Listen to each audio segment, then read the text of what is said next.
বাড়ির সবাই মিলে গিয়েছিলাম হচ্ছে নন্দীর শ্বশুর বাড়িতে।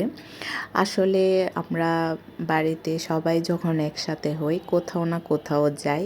তো ওর শ্বশুর বাড়ি যেহেতু এখানেই বাঁশখালীতে, সেজন্য সবাই মিলে যাচ্ছি। আর ওইভাবে আসলে কারো বাসায় যাওয়া হয় না, বছরে একবার। আর এখানে হচ্ছে যে আমরা আলমদিনাতে এসে মিষ্টি নিচ্ছি, বোনের বাড়িতে যাচ্ছি, অ্যাটলিস্ট খালি হাতে তো যাব না, সেই জন্য সবাই মিলে মিষ্টি নিচ্ছি।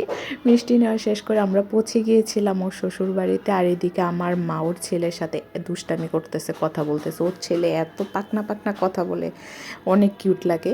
এরপরে হচ্ছে আমাদেরকে নাস্তা দিয়েছে, খাওয়ার জন্য মিষ্টি খাচ্ছি, শরবত দিয়েছিল। নাস্তা শেষ করে আমরা কিছুক্ষণ পরে দুপুরে লাঞ্চ করতে বসে গিয়েছি। খাবার অনেক কিছুই রান্না করেছে। খাওয়া দাওয়া শেষ করে এরপরে আমি হচ্ছে যে ওদের বাইরে যে উঠানের সাইডে যে গাছগুলো আছে, মানে এখানে এত এত গাছ, মানে ফুলের গাছ, মানে এত সুন্দর লাগে। এরপরে আমরা বোনরা সবাই মিলে ওদের বারান্দায় বসে গল্প করতেছি। আসলে এগুলা এখন আর পাওয়া যায় না। আগে কতই না গল্প আড্ডা হতো।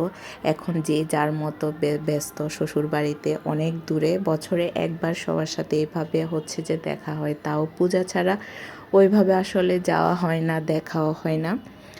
এরপরে গল্প আড্ডা সব কিছু শেষ করে আমরা হচ্ছে যে সন্ধ্যায় চা খাচ্ছিলাম। সন্ধ্যায় না, বিকালের দিকে। ওর চা কিন্তু বানাইছে, এত ভালো হয়েছে, আর চায়ের কালারটাও কিন্তু অনেক সুন্দর হয়েছে। তো আমরা ওকেও এটাই বলতেছি যে চার কালারটা খুবই সুন্দর হয়েছে। তো আমরা চাটা খাওয়া শেষ করে দেন হচ্ছে বাড়ির উদ্দেশ্যে রওনা দিয়েছে। আজকের ভিডিও এখানে, ভালো থাকবেন, সুস্থ থাকবেন, টাটা।